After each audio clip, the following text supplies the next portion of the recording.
So I just received my shipment and I am stoked. Look at it. So because I'm losing daylight, I'm gonna go ahead and open up everything and let you guys see what's in each box. And then I'll make another video probably tomorrow or sometime after that, and I'll show you what came out of every box. And you can see the potting up process as well. All right, so in this one I have my Indigo Gem Hascaps. I had Tundra before, and I also have my Red Beauty and my Arctic Beauty in this box. So I'm gonna go ahead and crack these open. I gotta grab my razor, a box cutter. All right, so my Indigo Gems, it's nice and moist in the box. They have like strips of paper that are moistened to keep it nice and taken care of in the box. This is one of my Indigo Gems, so you can see that. Got a nice root system on that. Starting to bud a little bit. Now I have Arctic Beauty, which are hardy kiwi in this box as well, and Red Beauty. So I'm going to show you one of the Arctic Beauties.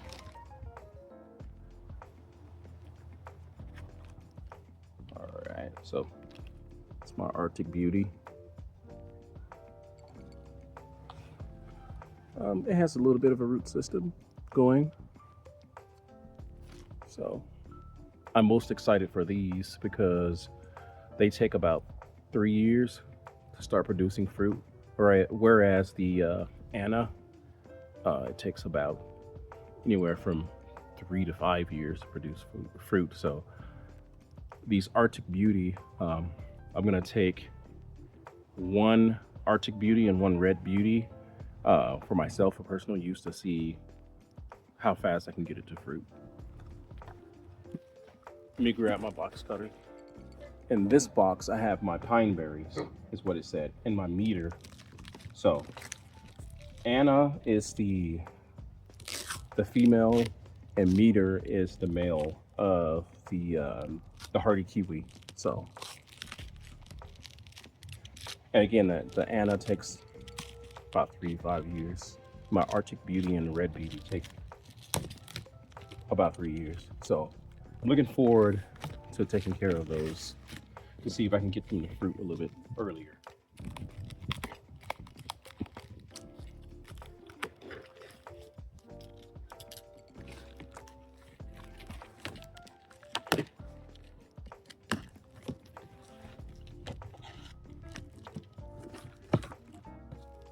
Let's take a look at my pine berries and my meter.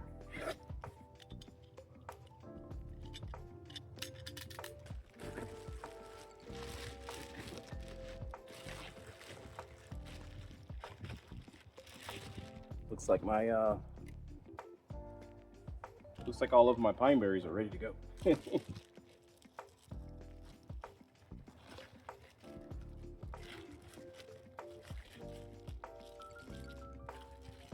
I'll let you look at one of them.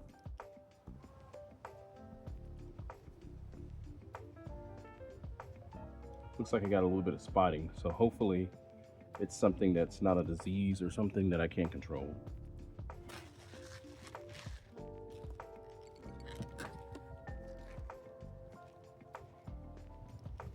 These are the meter, so that's the male. It's got a healthy root system.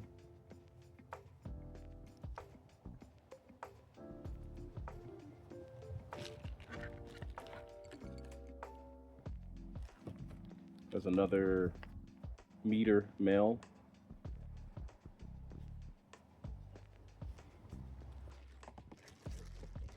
Oh, that's my pine berries. And this is my Anna. So I'm gonna try to inspect these now.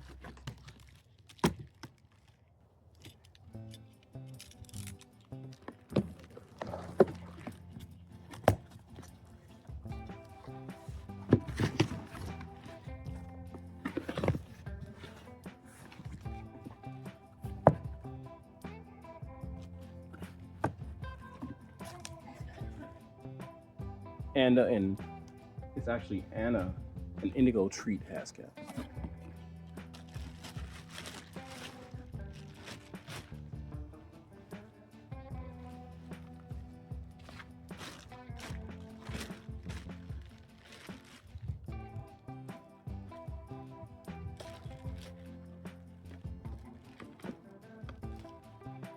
So again, inspecting the Anna kiwi.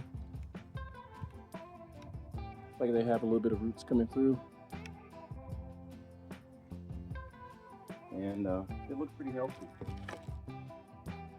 All of my indigo treats look very healthy, as you can tell. All right.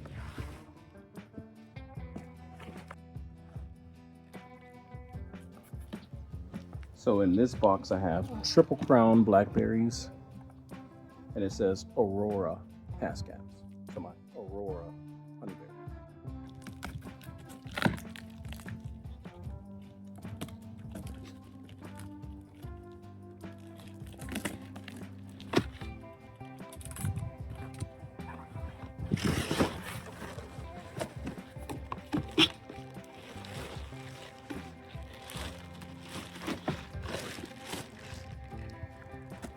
These look really healthy compared to like the spots and things on the strawberries, but those are my Aurora hascaps. Have a pretty healthy root system. And that's what we have.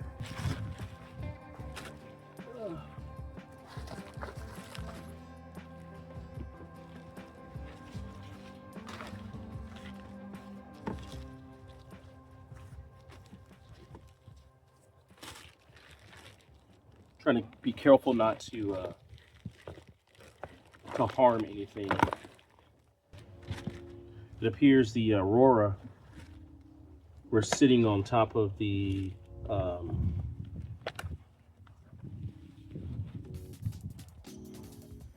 triple crown blackberries. So it appears they're sitting on top, and these are not bad looking.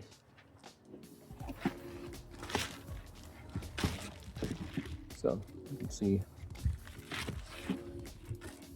that's how they pack them at the bottom.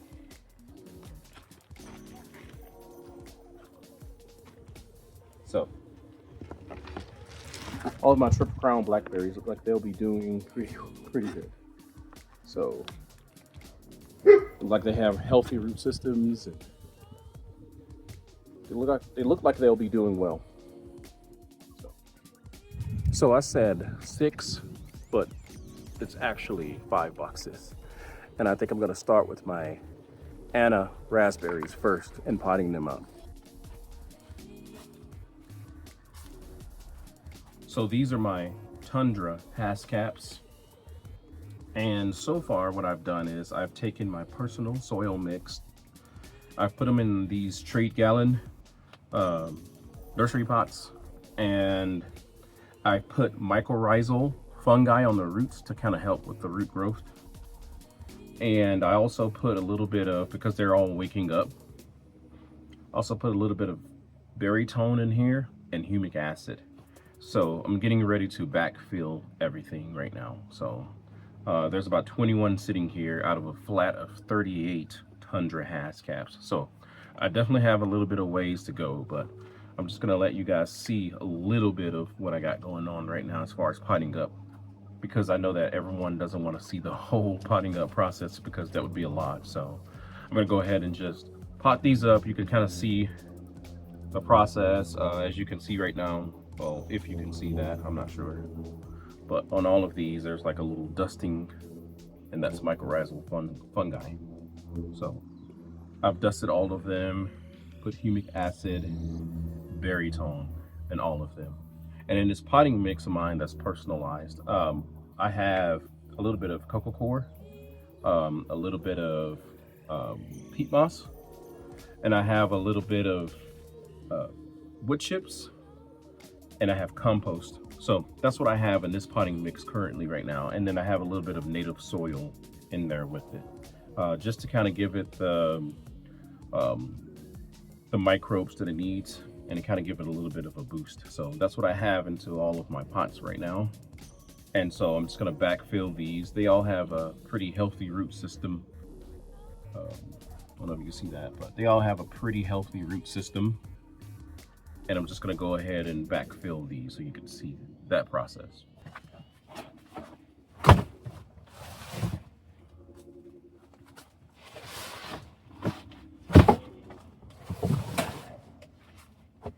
All right, so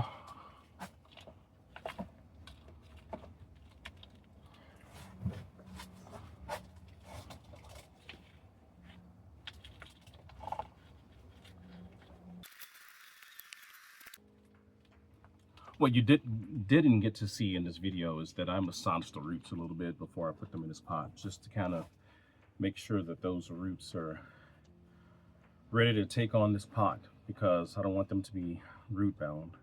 I had an issue with my blueberries to where I didn't agitate the roots at all, and I had them in the ground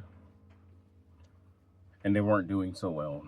Not just from the acidity of the soil problem, but when I pulled them out of the ground to repot them up, they were still root bound to like this plug shape right here. So I kind of massaged the roots like this, just to kind of get it a little bit, you know, loose, the roots a little bit loose, so that they can take on the pot a little bit better. So there's a couple I didn't do it, so you get to see what I'm doing. Not being too rough with it. I just kind of want the roots to be able to expand in the pot.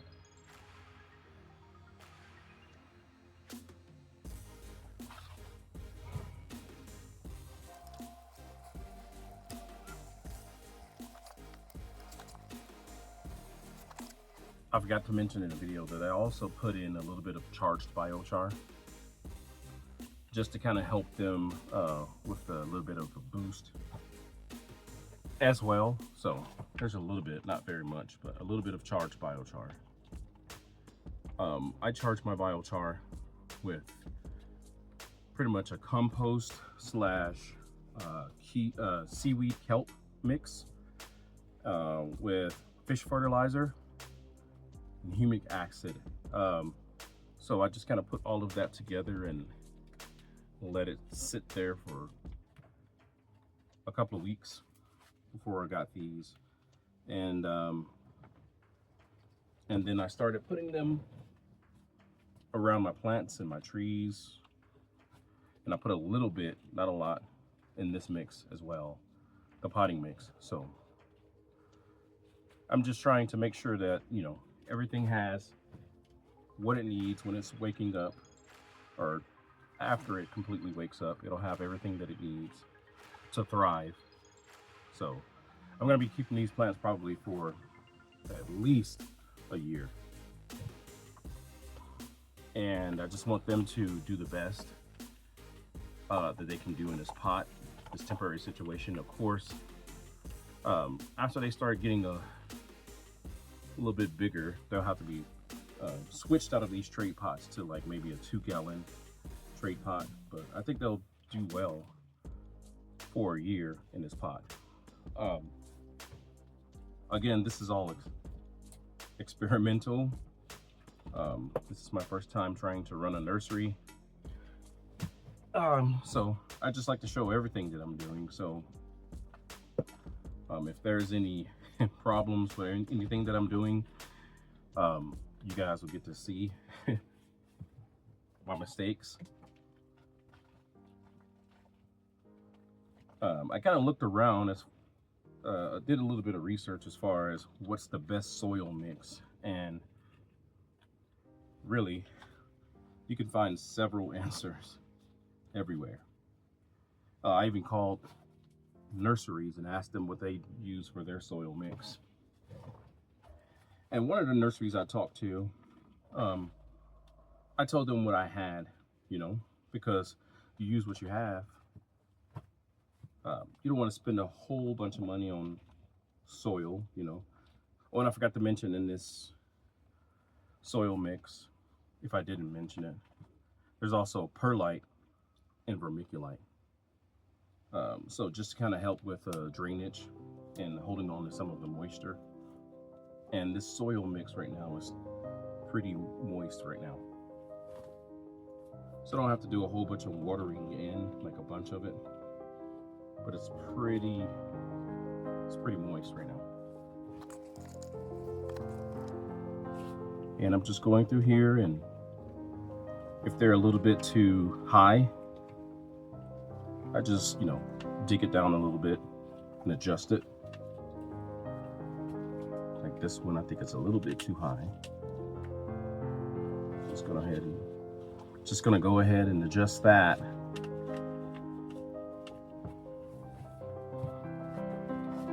I'm gonna make sure that these actually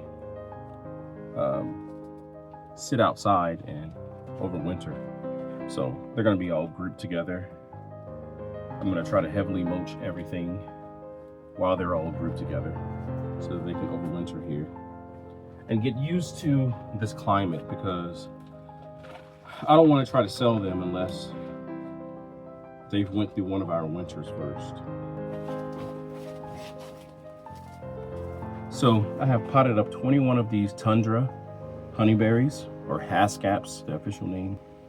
And I've went through and I've put pine mulch on everything.